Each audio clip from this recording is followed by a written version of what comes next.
Alors, je démarre. Bonjour à toutes et à tous. Je suis Gaëlle Flétour. Je vais avoir le plaisir de modérer cette table ronde, coordonnée par Emmanuel Auriol, qui est membre du Cercle des économistes et professeur à l'École d'économie de Toulouse. Les critères ESG, c'est-à-dire environnementaux, sociétaux et de gouvernance, sont devenus incontournables dans la stratégie des entreprises. Oui, mais un écart grandit entre les engagements affichés et la mise en œuvre réelle. L'Europe avait voulu aller plus loin dans le reporting extra-financier avec la directive CSRD.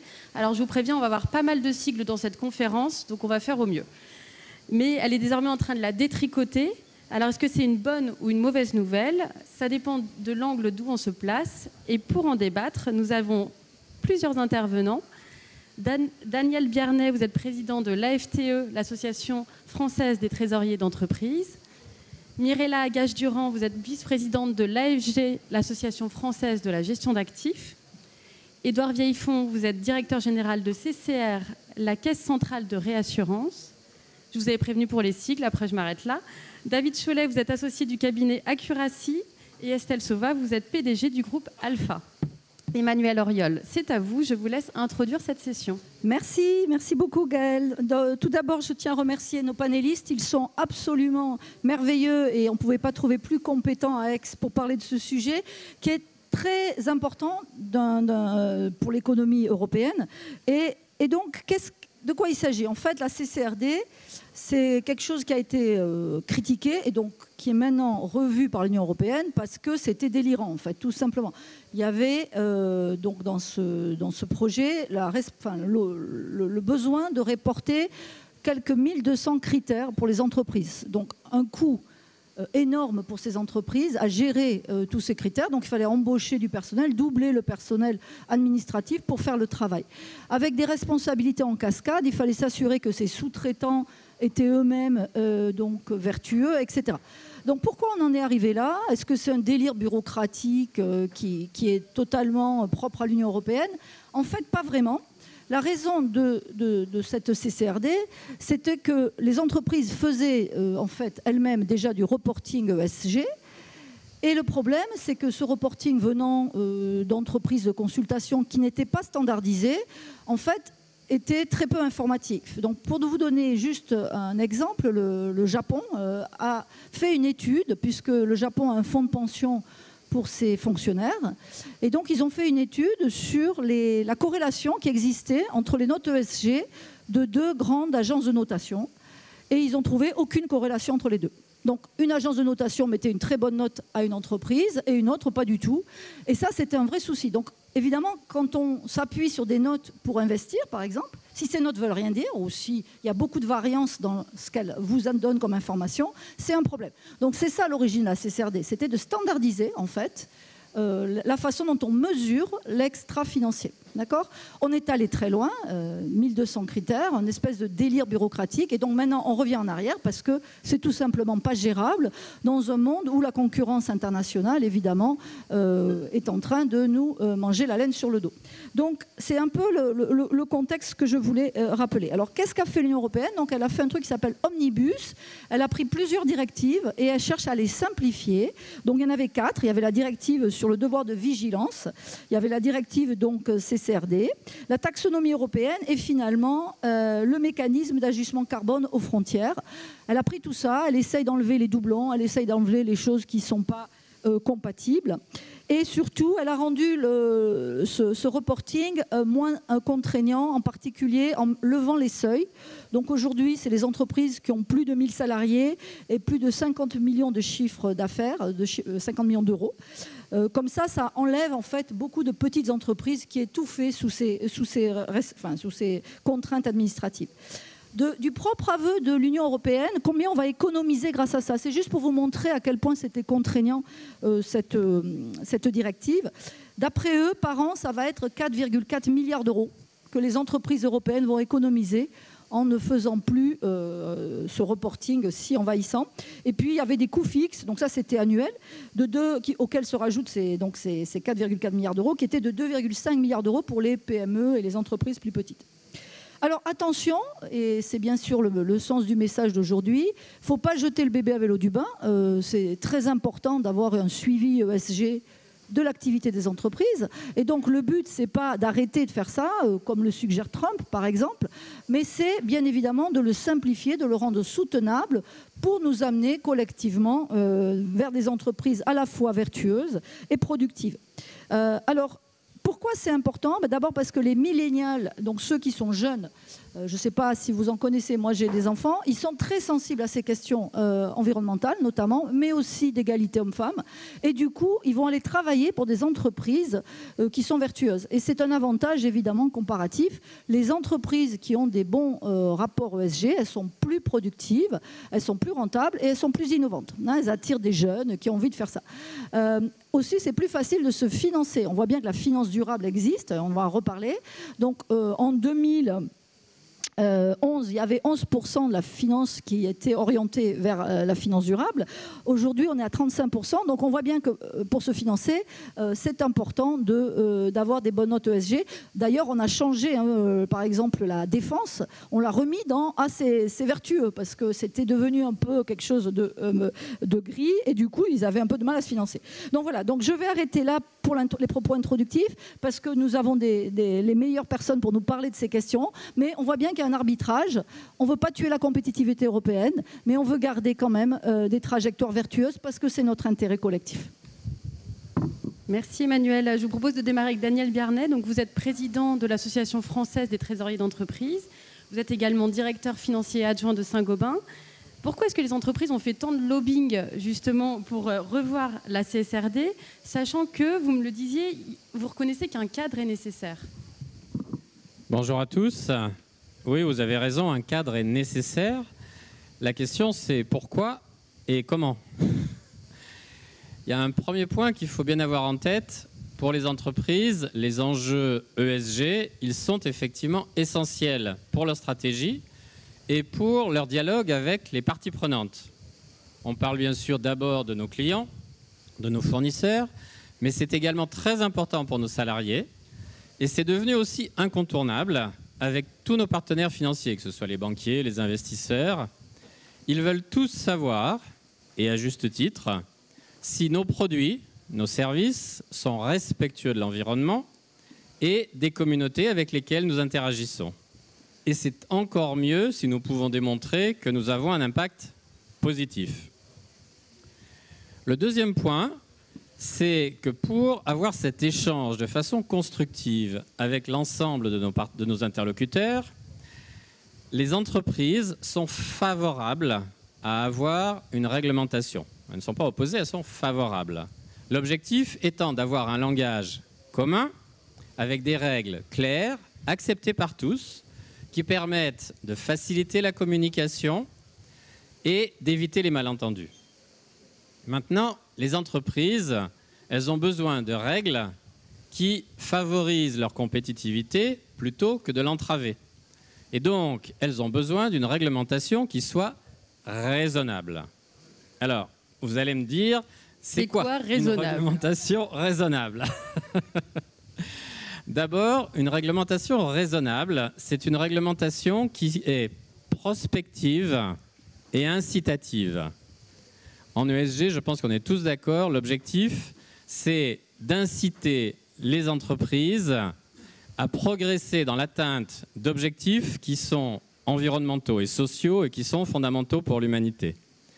A contrario, l'objectif, ça n'est pas de regarder dans le rétroviseur avec une approche punitive qui consisterait à pénaliser les entreprises. Je prends juste un exemple. Si vous coupez les financements à une entreprise parce qu'elle n'est pas encore assez verte, vous n'allez pas la faire progresser. Vous allez juste précipiter sa chute, ce qui ne sera certainement pas bénéfique ni pour ses clients, ni pour ses salariés, ni pour la planète. À l'inverse, si vous accompagnez financièrement une entreprise dans l'accomplissement de ses projets spécifiques ou de ses objectifs de progrès, vous allez obtenir un effet bénéfique à la fois pour l'économie et pour la planète. Donc vous allez allier compétitivité et durabilité. L'autre aspect d'une réglementation raisonnable, c'est une réglementation qui est inclusive. Je pense qu'on sera tous d'accord pour dire que l'ESG, ça doit entraîner tout le monde, les PME comme les grandes entreprises. Et pour ça, il faut recourir à des indicateurs qui soient simples, qui soient en nombre limité et qui soient facilement accessibles à tous, d'ailleurs aussi bien ceux qui les élaborent que ceux qui les utilisent. Or, la CSRD actuelle, ça n'est pas du tout ça. Vous avez 12 chapitres, vous avez 1200 indicateurs. Pour vous donner une idée, l'entreprise pour laquelle je travaille, son rapport annuel a gonflé. Il dépasse aujourd'hui 500 pages, dont plus de 250 pages uniquement sur les sujets ESG. Je vous demande qui va lire ça et qui va vraiment s'en servir. Un autre point qui est important, il faut que ces réglementations, elles posent des questions cohérentes à tous les acteurs économiques pour qu'ils aient ensemble un langage commun. Ce qui veut dire, par exemple, qu'on a d'un côté CSRD pour les entreprises, mais on a aussi SFDR, encore un acronyme, pour les investisseurs. Il est important que les deux répondent aux mêmes exigences de simplicité et d'efficacité. Sinon, la complexité qu'on aura fait sortir par la porte, elle va rentrer par la fenêtre. Donc, pour répondre à votre question, oui, les entreprises sont favorables à une réglementation raisonnable, c'est-à-dire prospective et incitative, mais aussi simple et cohérente. Et donc les entreprises, elles attendent une révision dans ce sens de CSRD, mais aussi des autres réglementations ESG, pour pouvoir allier compétitivité et durabilité. Alors je sens que vous avez des alliés dans le public. Reste que pour revoir les ambitions de reporting à la baisse ne sont pas toujours perçues comme un retour à la réalité pour tout le monde. Je m'adresse à Mirella Agache-Durand, donc vous qui êtes vice-présidente de l'Association française de la gestion d'actifs. Vous êtes par ailleurs directrice générale de Groupama Asset Management. Quel est le point de vue des investisseurs justement ?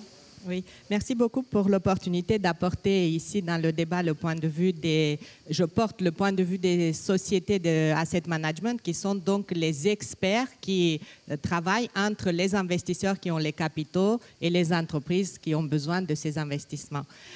Et donc, je voudrais d'abord réagir sur le titre qui laisse croire que l'ESG, c'est quand même une petite vue d'esprit dans une bulle de oui-oui portée par des fanatiques de ces concepts. Et lorsque nous atterrissons sur la réalité de notre vie économique et réelle, tout ça, ça part en fumée.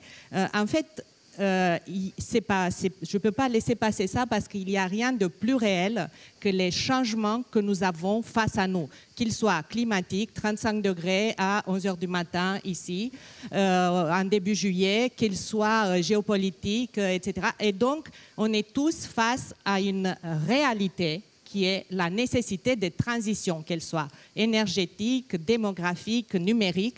Et ces transitions sont absolument importante et obligatoire pour les entreprises, pour les sociétés, pour les économies, si on veut être là dans la durée. Et donc, les investisseurs institutionnels qui s'adressent à nous pour dire « voilà, je veux que vous placez mes capitaux dans les entreprises ». Ils disent « et depuis 20 ans, je souhaite que vous preniez en considération des critères ESG parce que pour moi, une entreprise qui ne se préoccupe pas de la gestion de ses ressources naturelles ou humaines, de son impact sur la société ou de son impact sur l'environnement, elle n'est pas pérenne dans le temps. Et donc, si moi j'investis à 5-10 ans, j'ai besoin d'avoir la garantie que cette entreprise sera là dans 5-10 ans quand je lui prête de l'argent.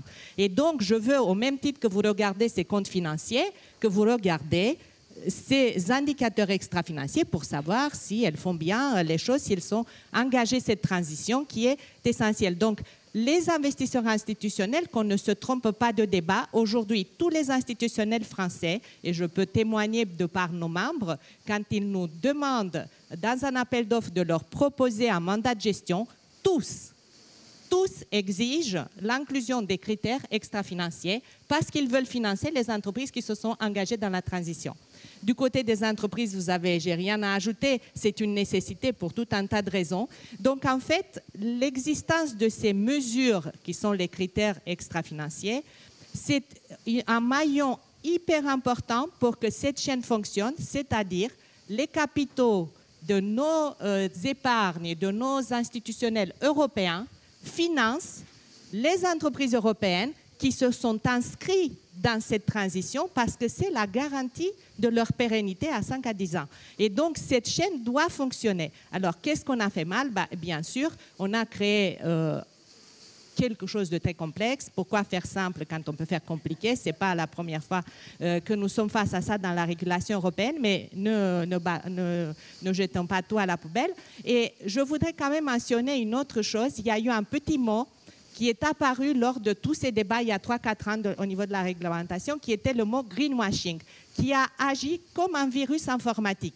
Il est apparu, d'ailleurs, on devrait faire une sorte de statistique d'apparition dans la presse sur 10 ans. Vous allez voir le pic du greenwashing lorsqu'on a travaillé sur la création de cette réglementation et les FRAG, des normes de reporting.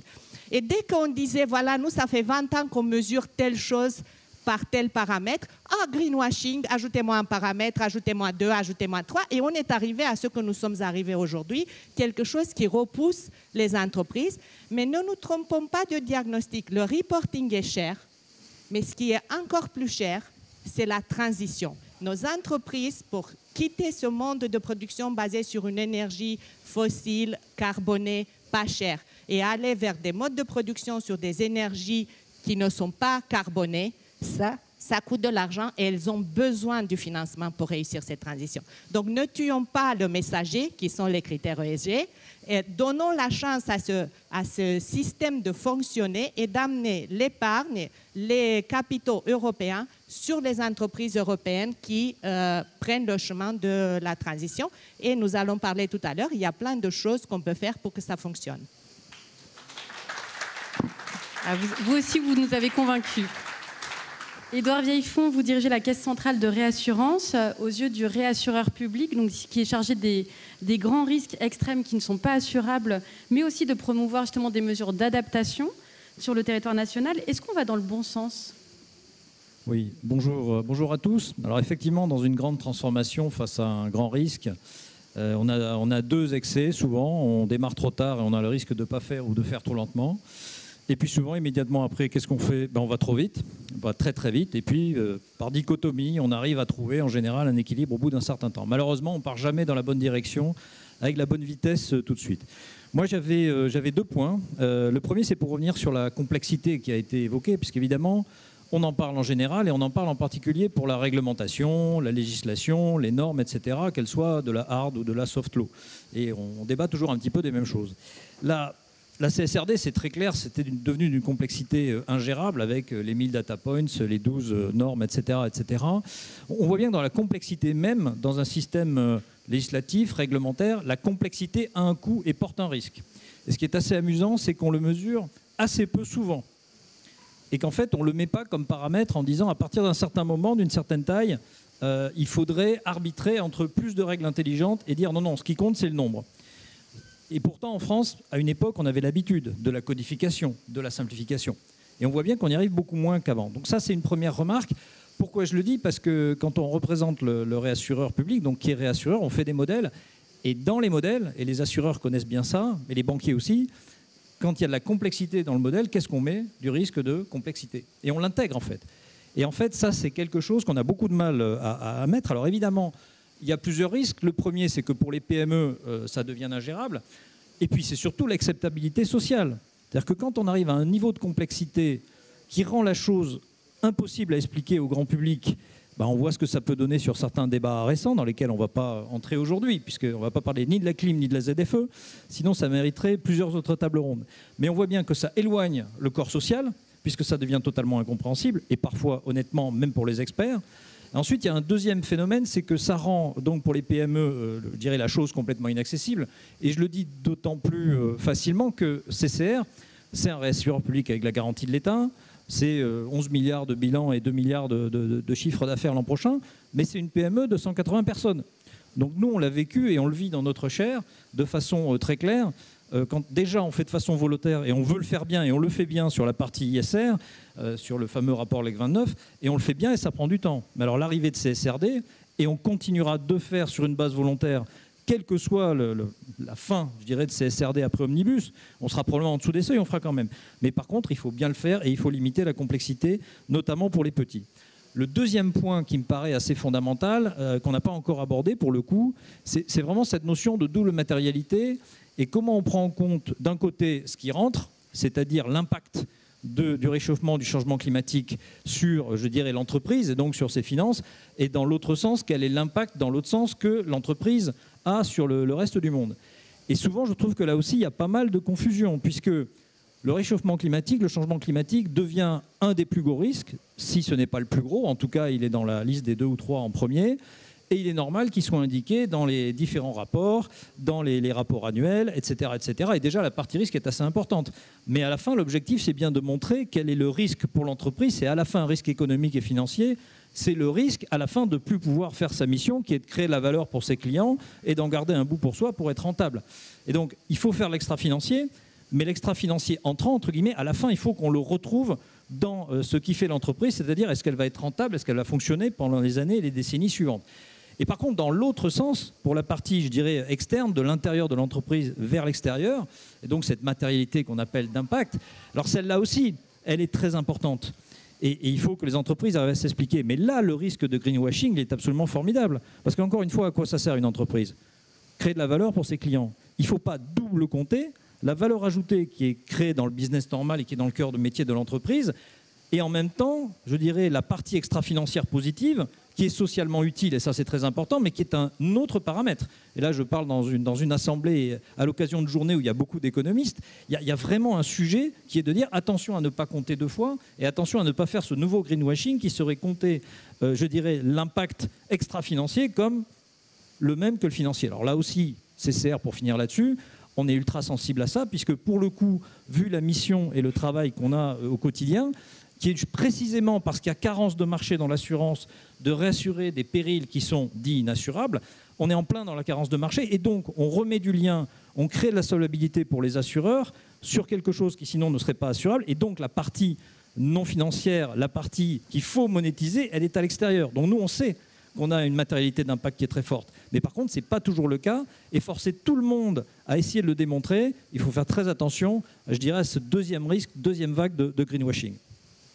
Merci pour ces précisions et qui vont aller dans le sens justement de David Cholet. Vous êtes associé du cabinet de conseil en services financiers Accuracy. Pour vous, justement, si on se penche sur un plan strictement financier, les entreprises, elles doivent justement engager à court terme des décisions dont elles verront les conséquences peut-être qu'en 2040, mais tout ça pour éviter une crise systémique. Alors expliquez-nous. Bonjour à toutes et à tous et merci Gaël pour la question. Donc 4 minutes pour éviter une crise systémique, c'est un beau challenge, mais permettez-moi d'abord de rappeler le diagnostic. Et Mirella l'a mentionné, l'environnement d'Aix est un parfait rappel pour nous dire que le réchauffement climatique ne fait pas de pause et se moque de la simplification ou de la complexification de la CSRD. Le GIEC l'a rappelé, si d'ici les 5 prochaines années, nous ne réduisons pas massivement nos émissions carbone, nous allons franchir des points de bascule dits irréversibles, ce qu'on appelle les tipping points. Effondrement de la calotte glaciaire au Groenland, l'ouest de l'Antarctique. Je n'ouvrirai même pas ici le débat du permafrost. Alors je vous rassure, ce n'est pas un discours militant et encore moins politique. C'est juste la réalité des faits physiques, comme nous le rappellent en permanence les scientifiques. Et je citerai ici la glaciologue française Heidi Sévestre, qui nous indique que l'effondrement de la calotte glaciaire au Groenland à terminaison, c'est une montée de la mer de 7 mètres.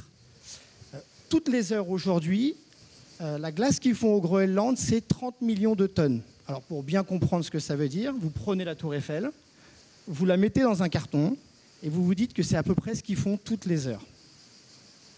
Alors forcément, à ce rythme-là, je crois qu'il va falloir que je revisite et que je repense mes vacances au petit hôtel du Croisic. Mais ceci étant dit, ce que l'on ne mesure pas aujourd'hui, c'est l'onde de choc sur les marchés économiques.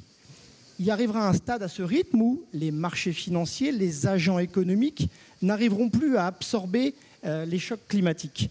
Dit autrement, là où nous évaluons toujours les entreprises à l'aune de leur solvabilité financière, et ça va parler, je pense ici aux banquiers, les ratios financiers, niveau de liquidité, bien sûr au niveau de fonds propres, il est désormais vital, et ça a été justement mentionné par Édouard, d'intégrer ce que j'appellerais la solvabilité climatique. Dit autrement, quelle est la capacité d'une entreprise à faire face à ces chocs environnementaux. Car rappelons-le, sans stabilité climatique, on ne peut pas imaginer une stabilité financière durable. Maintenant, rappelons les chiffres. Le PIB mondial, pour faire simple, c'est 100 000 milliards de dollars, c'est assez facile à retenir. Les besoins d'investissement dans la transition sont de 5 000 milliards de dollars, environ 6% du PIB mondial. Pour rappel, l'année dernière, le montant des investissements était de 2 000 milliards, soit un tiers de ces derniers. Il est donc nécessaire d'accélérer.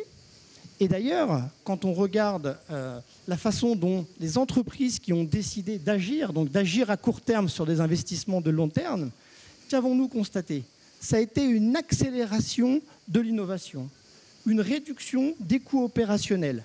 Et pour compléter, ça a même été une nouvelle source de revenus.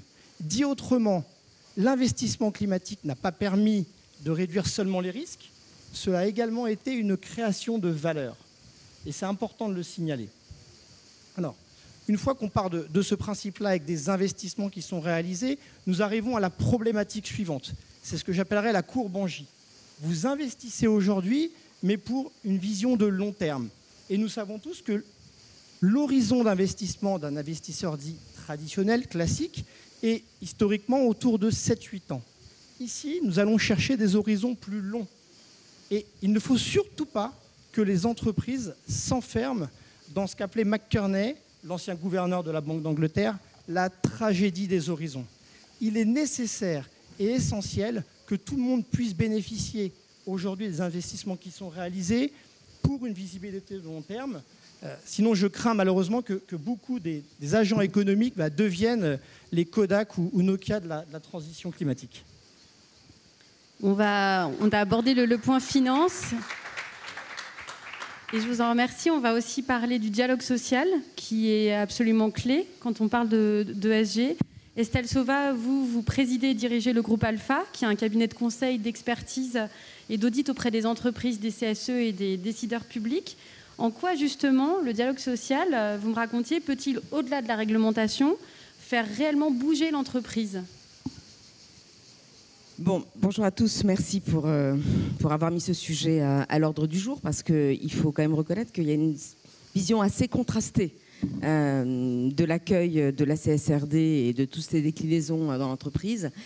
Et effectivement, la recherche de voies alternatives est absolument nécessaire. En fait, c'est un peu comme toujours, il y a une erreur de pensée entre la destination et l'avion.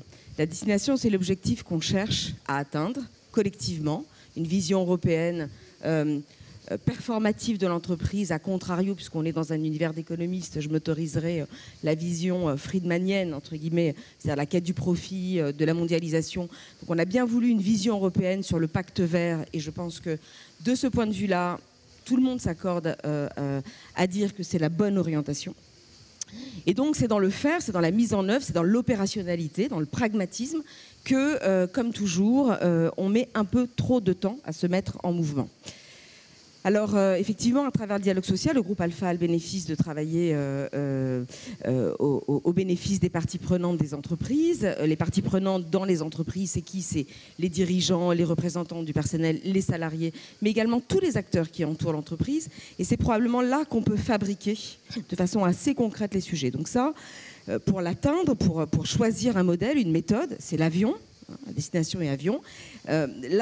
Effectivement, choisir un modèle qui consiste à avoir 300, 600, enfin chacun doit définir ses critères, semble assez inatteignable. Et donc c'est une vision normative ressentie comme contraignante par les dirigeants. Et donc c'est une façon de se dédouaner d'une obligation. On voit bien qu'on a loupé ce qui consiste à dire il faut mettre un modèle en mouvement. C'est le mouvement qui compte, c'est la dynamique qui compte. Ce n'est pas tant l'objectif du nombre de critères qu'on atteindrait pour les rendre déclaratifs ou parce que c'est un modèle normatif. Quand vous voulez changer un modèle économique dans une entreprise, vous devez finalement poser ce sujet avec l'ensemble des corps, des parties prenantes de votre organisation. Donc nous, on est absolument convaincus, le groupe Alpha, que c'est à travers le dialogue social, à travers le cœur même de l'entreprise, son poumon, que les choses peuvent se fabriquer. Et donc on s'est épris de ce sujet il y a de nombreuses années. D'abord le fabriquer pour nous-mêmes, comment on le fabrique, à quel endroit on peut positionner ce sujet, d'abord dans les accords sociaux, évidemment, vous en faites un objet du dialogue social. Faire la démonstration pour nous-mêmes était une façon de pouvoir faire à grande échelle une démonstration pour l'ensemble des acteurs. Alors, on est assez bien placé parce qu'en fait, il s'avère qu'on travaille pour toutes les parties et on est nous-mêmes experts comptables, financiers, commissaires aux comptes. Donc, on s'est obligé à faire l'ensemble du parcours et à la fois à essayer de trouver les voies alternatives pour pouvoir le positionner au bon endroit. On a un peu échoué de ce point de vue-là du côté des politiques, puisqu'on a cherché, dès le post-Covid, à installer ça dans ce qui s'appelait la loi climat et résilience de 2021, qui pouvait permettre de placer l'environnement comme sujet essentiel et de réduire, ou en tout cas de traduire quelques critères essentiels comme choix de mise en dynamique dans le dialogue du CSE.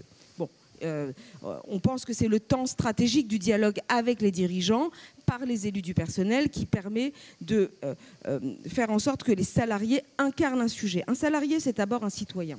Et quand vous voulez changer un modèle, on a imaginé que la Convention citoyenne sur l'environnement, externe à l'entreprise, pourrait avoir un axe de transformation. Sauf que la Convention citoyenne, c'était quoi ?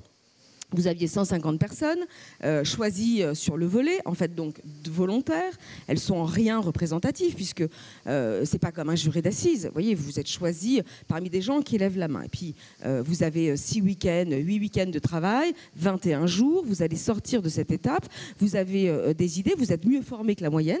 Et in fine, vous ne représentez en rien l'économie française, sa diversité et sa complexité. À l'inverse, dans l'entreprise, vous avez un objet appliqué, c'est-à-dire une problématique donnée. Tous les salariés connaissent les enjeux de leur entreprise. Ils peuvent donc challenger utilement et parce qu'ils tiennent à leur objet commun avec l'entreprise, ils peuvent le challenger. C'est la raison pour laquelle le CSE, c'est-à-dire le comité social d'entreprise, est le bon lieu pour poser ces sujets. Donc je reviendrai après à la méthode, comment on s'y prend aujourd'hui, puisque on a introduit, grâce à un avis, une collecte très importante de ces CSRD qu'on récolte actuellement, à peu près 200, et on essaye de faire bouger le modèle de 1000 indicateurs à moins de 10 indicateurs co-choisis et co-construits sur les éléments liés à la gouvernance, les éléments liés au social. Alors, nous, on est natifs, entre guillemets, du sujet social, j'y reviendrai tout à l'heure, et puis, évidemment, les sujets liés à l'environnement dans un secteur, dans un environnement qui est notre entreprise, donc dans un environnement appliqué. On applique un sujet et au moment où les directives fusent, je parle des PFAS dans le secteur industriel, où vous avez l'urgence de re-questionner le modèle social, le moment où vous avez besoin de retrouver votre juste équilibre entre la question économique, sociale et environnementale, c'est vrai que de perdre du temps et autant de temps à calculer 1000 indicateurs qui sont que de l'information et qui termineront au fond sur un fichier Excel au fond de votre ordinateur, il n'y a aucune chance d'atteindre l'objectif. Alors justement, parlons solutions. Mirella Gage-Durand, vous avez, du côté de l'AFG, fait des préconisations. Racontez-nous. Oui, alors on a quelques propositions très concrètes pour sortir de ça, notamment par rapport aux indicateurs que nous avons vraiment discuté avec tous les parties prenantes, les entreprises, les régulateurs, qui sont de réduire le nombre d'indicateurs pour les grandes entreprises à environ 150, plus ou moins 10, mais pas plus ou moins 200. Et puis, pour les petites et moyennes entreprises, environ 50 indicateurs. Mais donc, comme vous voyez par rapport à ce qui a été décidé dans l'Omnibus, nous sommes pour une simplification inclusive et non pas pour une simplification qui laisse de côté tout un pan de l'économie. Et je reviens à cette boucle vertueuse parce que du coup, les capitaux qui ont besoin d'avoir des critères extra-financiers pour s'investir sur les projets de transformation, donc ne vont pas aller vers ce monde de la petite et moyenne entreprise qui en plus elle est plus fragile face à ces évolutions-là et qu'elle a peut-être plus besoin de financement que les grandes entreprises. Donc dans notre proposition, on pense que les planètes s'alignent parce que du côté des investisseurs, il y a plus de diversification de profils d'investissement parce qu'ils ont des grandes entreprises, des moyennes et des petites. Du côté de l'écosystème d'entreprise, vous mettez tout le monde en marche dans la transformation. Et puis, vous quand même financez ce monde des petites et moyennes entreprises qui en ont grandement besoin.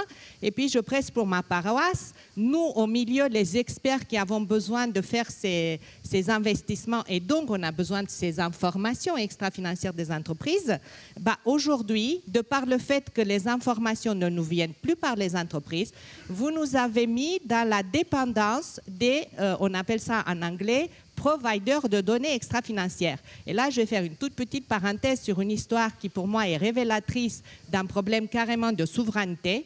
Nous, en France, d'ailleurs, je me permettais de constater, nous sommes bien en diversité, parité, hommes-femmes, etc. Mais à part moi, qui suis un peu française, un peu roumaine, tous les autres sont français, donc il n'y a pas un étranger qui vient parler de l'ESG ici. Hein. Vous les avez vus partout ailleurs, mais les Anglois ne sont pas là. Et quand on a l'année parlé prochaine, alors. Pardon ? L'année prochaine, alors. Alors, l'année prochaine, il faudrait les avoir autour de nous, effectivement. Mais ce que je voulais dire, c'est que le groupe qui faisait référence en France sur les données extra-financières s'appelait Vigeo, depuis des décennies, fondé par Nicole Notat. Et nous, les professionnels, avons travaillé avec eux depuis très longtemps sur ces données extra-financières pour les entreprises. Quand tout ça, ça a pris de l'essor il y a 3-4 ans, vous avez eu certains qui s'appellent M quelque chose, qui viennent d'ailleurs de Outre-Atlantique, qui sont venus acheter Vigeo, qui ont dit, voilà, vous allez voir, nous allons mettre de l'argent dedans, nous allons prendre votre méthodologie, on va généraliser tout ça. Et puis, au bout de 2 ans, ils ont tout fermé. Hein. Donc, ça n'existe plus, Vigeo, mis en faillite, tout fermé. Et aujourd'hui, nous, les professionnels qui devons investir avec ces critères, nous sommes obligés d'acheter ces données à d'autres providers de données, pareil, qui commencent par un M, autre chose, pareil, qui viennent d'outre-Atlantique, pareil en dollars. C'est eux qui fixent les prix. Et nous n'avons plus la vision de l'ESG européenne parce que c'est eux qui décident comment les critères sont faits. Donc, c'est essentiel que nous réussissons ce reporting pragmatique, applicable pour tout l'univers d'entreprises européennes. Et c'est une question de souveraineté et on a les moyens de le faire. Et n'oublions pas les apps, l'European Single Access Data Point qui nous a été promis depuis très longtemps, où les entreprises remontent ces informations. Tout le monde a accès gratuitement à cette information et nous pouvons l'utiliser sans être dans une dépendance à nouveau totale des oligopoles qui ne sont pas en Europe. Je sens que Daniel Bjarney, vous avez envie de réagir. Oui, je dois dire que je souscris totalement à ce qui a été dit. Alors, je ne sais pas s'il faut arriver à 150 indicateurs ou 100, mais en tout cas, il y a 2 choses qui me paraissent importantes dans ce qui a été dit. La première, c'est qu'il faut que la simplification soit significative. C'est-à-dire qu'on ne dit pas qu'il faut passer de 1200 à 1150. Il faut que ce soit massif. Et la deuxième chose, à laquelle je souscris aussi totalement, c'est qu'il faut que ça permette d'embarquer tout le monde, y compris les PME. Et bien évidemment, pour embarquer les PME, il faut descendre à un niveau de complexité qui est infiniment plus faible que ce qu'on a aujourd'hui. Parce que si on ne donne pas des outils qui sont adaptés aux PME, elles vont se retrouver désarmées face à des investisseurs, des banquiers, des parties prenantes extérieures qui vont leur poser des questions. Elles ne sauront pas comment y répondre, elles n'auront pas les moyens de les développer par eux-mêmes et ce serait effectivement très mauvais pour le tissu économique. Donc il ne s'agit pas de les exclure, il s'agit de les inclure, mais pour ça, il faut une simplification massive. Merci pour cette synthèse. Du côté d'Edouard Vieillefond, vous m'aviez raconté, lorsqu'on a préparé cette table ronde, que vous créez aussi vos propres outils de modélisation et qu'il faut vraiment remettre la science justement au cœur du débat. Oui, c'est clair, on a parcouru les débats habituels de simplification. Alors moi j'aime bien le mot codification parce que ça reprend un peu ce qui vient d'être dit sur il faut le faire intelligemment. Il y a les aspects modélisation, mais alors justement, le vrai sujet, surtout dans une assemblée comme celle-là, c'est quelle modélisation ? CCR, qu'est-ce qu'on fait comme modélisation ? On fait des modélisations, en général, de dommages, mais de dommages assurés. Donc c'est des euros, c'est des dommages, c'est de l'impact direct. Et ça, on sait le faire, on fait des rapports régulièrement. Et d'ailleurs, quand on guide les politiques publiques, on les guide avec ces chiffres et on dit souvent, quand vous mettez 1 euro de prévention ou d'adaptation grâce au fonds Barnier, parce que vous faites des digues, parce que vous faites des zones de débordement, alors selon comment on compte, ça fait 3 euros d'économie. Pour les mesures qui sont les plus intéressantes, ça en fait 8. Si on compte le multiple des financements locaux, etc., etc. En tout cas, la rentabilité est phénoménale. Le TRI est excellent parce que c'est du 1 pour 3, du 1 pour 4, du 1 pour 8, etc. Mais c'est que du dommage. C'est-à-dire que ce qu'on mesure là, ce n'est pas du tout l'impact global macroéconomique complet. Alors il y a plusieurs mots pour le dire. C'est welfare, c'est socio-économique, c'est complet. Il faut regarder tous les coûts et avantages des systèmes qu'on promeut en matière de prévention, d'adaptation et puis d'assurance. Mais très clairement, aujourd'hui, moi ce que je constate, ce qui me frappe, et encore une fois dans cette assemblée, je trouve que c'est bien de le dire, je ne sais pas si on a régressé, je ne sais pas si on a perdu ou si on le voit moins, mais passer du dommage pur, et quand vous travaillez avec des acteurs, par exemple dans des compagnies d'assurance ou de réassurance, eux, ils vont travailler sur du dommage pur, c'est leur métier. Mais par contre, de passer à l'économie globale et de mesurer l'impact alors sur le PIB en monétisant toutes les externalités, positives et négatives, il faut absolument qu'on retrouve ça. Parce que pourquoi on a des débats qui parfois paraissent totalement polémiques, politiques, etc. C'est parce que, mon impression personnelle, clairement, c'est parce que tout n'a pas été pris en compte.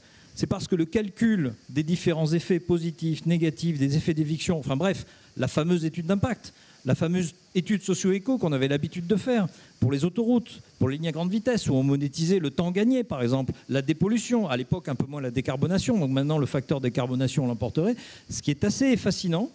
Pour un pays qui avait beaucoup d'avance là-dessus, comme dans beaucoup d'études et dans beaucoup de domaines, on en fait un peu moins, alors qu'en fait, le juge de paix, c'est quand on a pris tous les facteurs, qu'on a fait tous les calculs et qu'à la fin on dit le résultat c'est ça. Et en fait c'est ça qui permet de graduer en réalité pour savoir s'il faut prendre une mesure ou pas prendre une mesure. C'est l'impact total. Et je prends un exemple, un dernier pour ce qui concerne CCR, je dirais l'adaptation au changement climatique qui pour nous est absolument majeur parce qu'on ne le voit pas seulement dans les modèles à l'avenir, on le voit dans le passé. On a en gros perdu de l'argent, presque techniquement en tout cas, presque 10 ans, les 10 années, 8 années sur 9 ou 9 années sur 10. Et donc là, avec la nouvelle surprime, on espère aller dans le sens inverse.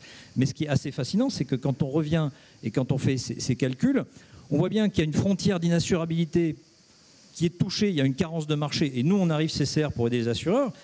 Et pourquoi on le fait ? Parce que c'est socio-économiquement rentable, c'est socialement rentable. C'est parce qu'il faut le faire, parce qu'il faut que les gens restent, les entreprises, les particuliers. Mais après, dans cette zone, il y a un moment, on ne peut plus du tout rester, puisque le coût de tout ce qu'on va faire comme travaux, comme prévention, comme adaptation, il va largement dépasser. Et donc là, il ne faut pas rester, même si c'est malheureux. C'est l'exemple de l'érosion du trait de côte, de certaines zones montagneuses, etc. etc. Alors ce n'est qu'un exemple dans notre domaine, mais je suis frappé de toutes les mesures de décarbonation, toutes les mesures d'adaptation. À la fin, il faut refaire ces calculs, parce qu'encore une fois, c'est le juge de paix pour savoir s'il faut faire, pas faire et dans quelle mesure. Merci à vous, David Cholet. Vous aviez aussi vu des exemples que vous jugiez intéressants à l'étranger, en France. Est-ce que vous pouvez nous en dire plus ? Oui, alors rappelons la problématique, je le disais, je mentionnais la tragédie des horizons. Dit autrement, comment amener les entreprises à investir aujourd'hui dans une vision de long terme. Dit autrement, comment bridger ce gap. À l'évidence, et on l'a entendu dans les échanges depuis tout à l'heure, il n'y a pas de durabilité sans profitabilité. Mais j'ai le regret de vous annoncer que la réciproque est vraie. Donc si on prend quelques exemples, et puisqu'on ne peut pas regarder à l'ouest à cause des incertitudes menées par l'homme orange, regardons à l'est et regardons au sud. Premier exemple, BYD, le constructeur automobile chinois. Par raison d'être, cette entreprise a intégré et diffusé une stratégie ESG. Dit autrement, être le premier acteur automobile à atteindre la trajectoire net zéro. Ça signifie quoi ? 80% de la chaîne de valeur a été intégrée dans un environnement proche de Shenzhen, de la construction de la batterie jusqu'à la réalisation des véhicules. Ce que l'on observe, c'est qu'aujourd'hui, BYD est le premier constructeur de véhicules électriques. Deuxième exemple... Avec un petit peu de subvention chinoise. Je vais y venir justement. Avec mon deuxième exemple, dans le secteur du ciment. Alors, je vous prie de m'excuser, je ne suis pas un expert du ciment, mais on a pu accompagner certaines entreprises. Le secteur du ciment, c'est 10% des émissions carbone dans le monde. Un acteur mexicain, Cemex, a investi dans la façon de procéder à la création du ciment qu'on appelle la clinkerisation. En fait, ils ont innové évidemment à partir d'investissements colossaux. Et pour supporter ces investissements, ils ont pu bénéficier d'aides de Banque mondiale, de l'AFC, mais également de fonds supranationaux. Et aujourd'hui, ils ont réduit de 50% leurs émissions carbone. Et cherry on the cake, ils ont accéléré leur niveau de profitabilité. Ce qui veut dire que les investisseurs privés sont venus accompagner les acteurs du public. Donc la réponse, et pour faire l'écho avec les subventions chinoises, c'est ce qu'on appelle la blended finance, l'association entre les partenaires publics, privés, qui ont permis de répondre à cette problématique de maintenir un niveau de profitabilité. Car ce que le moment exige, définitivement, c'est d'accélérer. Merci pour ces éléments. Alors c'est vrai que nous, avec nos finances publiques un petit peu dans le rouge en ce moment, c'est une question clé, la question de l'investissement public. On va aussi reparler de comment les entreprises et le dialogue social peuvent aussi permettre d'accélérer, et de vos 10 indicateurs clés que tout à l'heure vous nous les aviez présentés. Expliquez-nous un petit peu plus en détail, Estelle Sauva. En fait, dans les comités d'entreprise, CSE, pour sa nouvelle nomination depuis les ordonnances Macron, vous avez 3 temps qui sont notamment des temps où vous allez intervenir sur l'étude des comptes, le moment social, le temps social, et puis on appelle ça le temps stratégique, c'est le 3e temps. Au cours de ces 3 temps, un des 3, il a été permis au dialogue social, c'est très récent, hein, ça date de fin 2024, donc le réveil est assez tardif, mais on s'est dit au fond que face à autant de complexité, face à la noyade annoncée, on pourrait tout à fait rendre un monde qui n'a pas la réputation de la simplicité, hein, le dialogue social, mais au fond réinstaller assez logiquement quelques choix d'indicateurs et les co-construire entre les parties les plus concernées. Qui est le plus concerné? Celui qui transforme, donc le DRH, les RSE, ceux qui sont à la manœuvre, le DAF, enfin les activités dites opérationnelles, et bien sûr les représentants des salariés ou les salariés au quotidien. Et donc à partir de là, construire une dynamique, c'est d'abord accepter de choisir ce sur quoi vous allez porter un regard spécifique. En fait, on souffre de dissociation. L'ESG, les outils, la façon de les normaliser sont dissociés du réel. Le réel, c'est la façon dont vous organisez votre entreprise. Or, vous ne pouvez pas dissocier des indicateurs de la façon de les mettre en mouvement dans une organisation. Le dialogue social, c'est pas tant chercher les indicateurs et même 10, c'est de regarder dans quelle mesure vous les faites évoluer. Je vais donner des exemples concrets. Alors très rapidement, puisque vous avez parlé d'automobile, c'est très intéressant. Prenons nos grands constructeurs ou leurs équipementiers et on se dit une chose assez simple. Vous pouvez très très bien avoir mis tous les moyens nécessaires. Et plus votre organisation est grande, j'ai vu même une entreprise avoir 200 personnes être en capacité de travailler sur sa CSRD. 200 personnes. Vous imaginez les moyens incroyables. Et le président me dit... Tu sais, Estelle, il suffirait que je paye juste la pénalité, j'en aurais pour 15 000 € et je n'aurais pas besoin de ce type de contraintes. Voilà, donc il ne faut pas d'hypocrisie, mais en même temps, vous allez faire le travail.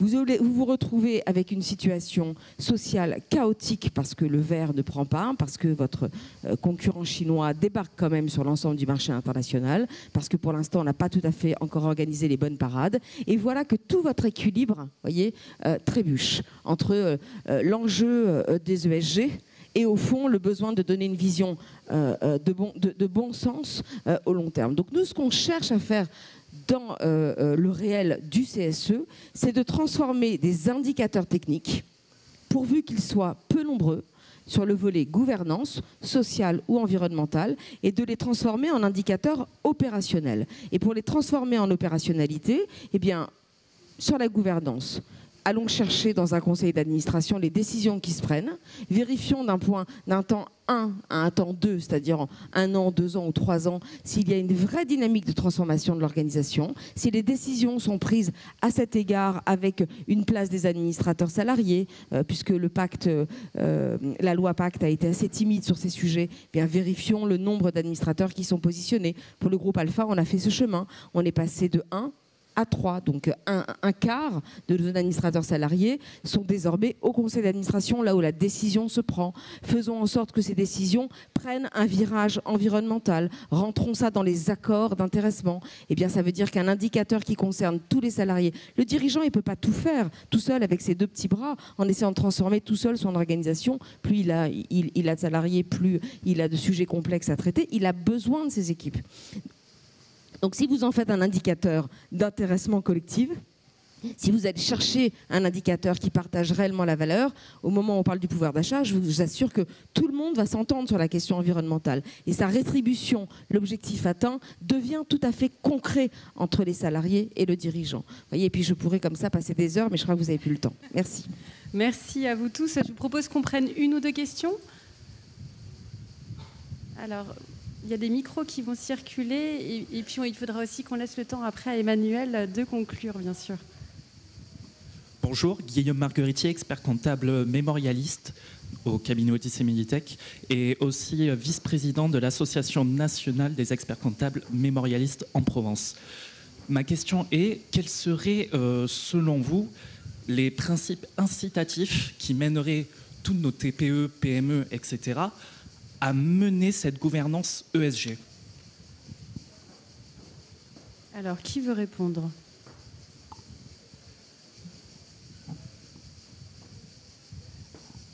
Il y a une première chose, je pense qu'il faut bien avoir en tête.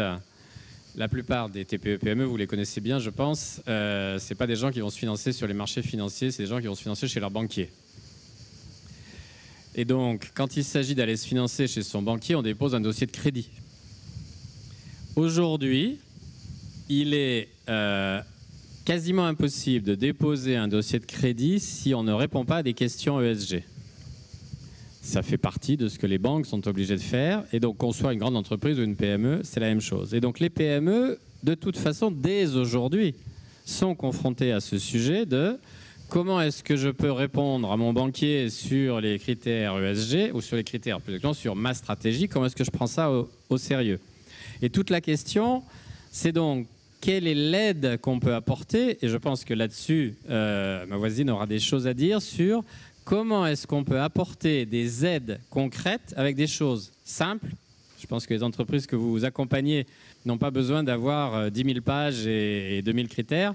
Mais comment est-ce qu'on peut apporter des choses simples pour aider les entreprises à répondre à ces questions que leurs banquiers leur poseront de toute façon? Et pour compléter, au-delà du financement bancaire qui existe aujourd'hui en Europe pour à peu près 80%, mais si on regarde les États-Unis, il y a 50% qui est financé par les banques et 50% qui est financé par les investisseurs. Donc, c'est les fameux investissements de dette dite privée qui s'adressent. Donc, ce n'est pas de la dette sur les marchés cotés, mais c'est de la dette privée, donc qui arrive par les investisseurs pour lesquels nous travaillons. Et donc, là, au-delà d'un nombre réduit d'indicateurs et d'un mode opératoire pour les aider à les formuler, il y a une nécessité de stabilisation de ces réglementations et de ces indicateurs. C'est-à-dire que c'est très difficile pour une petite PME de se mettre en marche pour avoir toutes ces informations. Et puis, au bout de 2 ans, on change les indicateurs. Au bout de 3 ans, on les arrête. Au bout de 4 ans, on les multiplie par 2. Et c'est un peu ce que nous avons vécu sur les 5 dernières années dans l'espace de l'ESG. Beaucoup de changements réglementaires. La stabilité est essentielle. Donc, il faut partir d'un nombre raisonnable avec des modes d'emploi. Les investisseurs sont prêts à les accompagner. Nous, les experts, sommes prêts à les accompagner. Mais il nous faut, de la part de la régulation et des régulateurs, une stabilité sur un certain nombre d'exigences. Très très vite dans ce cas-là, et après ce sera Emmanuel. En fait, il y a un critère absolument essentiel qui pourrait faire consensus pour tout le monde, c'est les sujets relatifs à l'investissement dans le savoir, dans les compétences, dans l'information. Évidemment, ça c'est un point central sur le volet social pour une raison assez simple, c'est qu'il n'y a pas une entreprise, les PME plus encore, concernées, qui ne soient pas concernées par les questions transformationnelles. Vous n'avez que des hic. écologiques, dynamiques, démographiques, enfin vous les prenez technologiques, vous n'avez que des hic, donc des problèmes. Donc à partir de là, vous êtes obligé, quand vous êtes une PME, d'investir dans vos salariés, dans leur savoir ou leur développement. Et c'est probablement là que le sujet est le plus difficile, parce que l'État a beaucoup investi sur ces sujets, à travers toute une politique d'investissement dans les compétences, mais malgré tout, c'est dans la PME que ce ruissellement a été probablement le plus difficile, le dirigeant ne pouvant pas se séparer de ses salariés. Donc c'est probablement là qu'il doit faire un effort de critérisation pour démontrer ô combien il va investir en formation, d'abord pour relever ces défis incroyables, parce qu'il aura besoin de ces technologies-là. Après, effectivement, il faut que les banques et la Commission européenne aussi bougent 2-3 petits critères, à commencer par celui d'accepter que ces critères d'acquisition des savoirs qui sont de l'immatériel et non de la matérialité puissent devenir un principal, comme on dit en comptabilité. Je me la pète un peu, je suis devenue expert comptable, donc j'utilise vos termes, c'est ce que je dis à nos propres experts comptables. Mais en réalité, il faut aller vers le principal et non l'accessoire. Et donc ça, il y a un mouvement à faire. Moi, je profite de cette tribune pour dire au pouvoir public que bouger ce critère, c'est bouger tout le bloc social, et en fait, ça emmène tout le reste, le E et le G. Bien. Nous arrivons à la fin de cette table ronde. Je pense que d'abord un grand merci, parce qu'avec le réchauffement climatique, vous avez tenu bon sous ces tentes où il fait si chaud. On a eu des panélistes, je crois, d'abord qui avaient travaillé, je peux vous dire en amont, pour vous apporter leur éclairage. Et je remercie Gaël en particulier donc, pour son travail de chef d'orchestre. Je vais très brièvement dire quelques points qui ont été abordés dans la table ronde. On a eu, et ça a été évoqué, on a eu le soupçon de greenwashing très longtemps. Et aujourd'hui, on avait un peu peur de green bashing, c'est-à-dire qu'avec Trump et tout ça, on se dit on s'en fout, c'est pas important. Donc je crois que cette table ronde nous a montré que c'est pas le cas. Et ça, je trouve personnellement extrêmement rassurant qu'à la fois les entreprises qui sont au cœur de la manette, ceux qui financent, ceux qui dirigent, évidemment, ne vont pas jeter le bébé avec l'eau du bain. Et c'était un des grands messages de la table ronde d'aujourd'hui. Le deuxième message, c'est que la simplification, ça doit inclure les PME. On doit couvrir les PME, on ne doit pas les exclure, parce qu'en fait, ça n'a pas beaucoup de sens de n'avoir que les très grosses, dans la mesure où elles ont des sous-traitants, dans la mesure où ces PME, évidemment, ont un pouvoir, une action très importante dans l'économie. Le troisième point, moi, je crois, que je retiens en tout cas, c'était très intéressant, c'est le fait que les pays émergents s'y mettent. Parce que de toute façon, l'Europe, c'est 7% des émissions. Alors, on peut s'arrêter de respirer, ça ne va rien changer. Si la Chine, si les BRICS en général, les États-Unis malheureusement en ce moment pas trop, mais si tous ces pays-là ne s'y mettent pas, on ne va pas y arriver du tout. Et on voit bien, et ça c'est quelque chose qu'on documente très bien en économie, c'est que les émissions, c'est une courbe en U inversée. Et donc quand un pays s'enrichit, au bout d'un moment, il arrête de polluer, et enfin en tout cas d'augmenter ses émissions, et commence à les contrôler pour des raisons évidentes, c'est qu'il s'enrichit, et donc il y a des demandes aussi sociales, et puis surtout des technologies qui apparaissent. Moi, je voudrais terminer sur quelque chose. On a parlé beaucoup dans ESG, beaucoup d'environnement. On n'a pas du tout parlé du reste. Et en particulier, pour une touche d'espoir. Aujourd'hui, on a une table ronde où il y a la parité. Je suis, par exemple, commissaire surveillant à la Caisse des dépôts et consignations. Il n'y a pas une entreprise en France, à ma connaissance, côté au CAC 40, qui ne considère pas normal d'avoir des femmes dans son board, dans sa hiérarchie. Ça a été un combat ESG, c'était pas naturel il y a 40 ans. Aujourd'hui, c'est impensable autrement. Et donc, c'est pour montrer que ce travail de fond qu'on fait sur l'environnement, qu'on a fait aussi pour d'autres critères, c'est un travail qui dure, parce qu'en fait, on se rend compte, c'est dans notre intérêt collectif, c'est l'intérêt financier des entreprises. Il n'y aura pas d'environnement sans profitabilité, ça c'est évident. Et donc voilà, je voudrais terminer cette touche d'espoir, c'est qu'à travailler avec des critères, à pousser les choses telles qu'on le fait en Europe, parce qu'on est exemplaire, eh bien on a ce bonheur d'avoir des entreprises plus performantes et plus vertueuses. Je vous remercie. Merci à tous.